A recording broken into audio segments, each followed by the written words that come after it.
నా చేతిలో ఉన్న ఈ బుడ్డి బుడ్డి గింజలు మీకు ఎవరికి నాకు తెలుసుంటే ఒక్కసారి తప్పకుండా అయితే కామెంట్ చేయండి.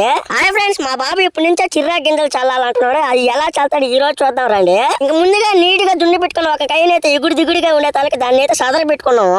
ఇంకా సదర పెట్టుకున్న కైని మా బాబు అయితే చిన్న చిన్న పాదులకి అయితే లైన్లు అయితే వేస్తా ఉన్నారు. ఈ విధంగా చిన్న చిన్న గిన్నెలు వేసుకోవడం వల్ల నీళ్లు కట్టేటప్పుడు కూడా చాలా ఈజీగా అయితే పడతాయి, లేదంటే కష్టంగా అయితే పోతాయి.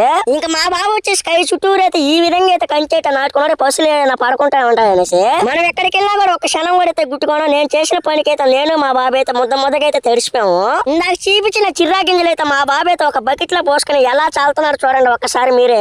నేను కూడా చల్దామనేసి అయితే కొద్దిగా అయితే ఎత్తుకున్నాను. నేను చల్లేటప్పుడు అయితే ఎక్కువగా అయితే పడిపోతా ఉన్నాయి. ఇంకా చిర్రా గింజలు చల్లిన వెంటనే ఒక మండి తీసుకుని అయితే ఈ విధంగా అయితే చుమ్ముకోవాలి. ఈ విధంగా చేసుకోవడం వల్ల గింజలు అయితే భూమిలోకి అయితే కలిసిపోతాయి. ఇంకా చిర్రా గింజలు చల్లిన వెంటనే అయితే నీళ్ళైతే కట్టుకున్నా. నెక్స్ట్ పాటలో వచ్చేసి ఎలా వచ్చేసి చూద్దాం. ఓకే బాయ్ ఫ్రెండ్స్, నెక్స్ట్ వీడియోలో అయితే కలుసుకున్నాం. బాయ్.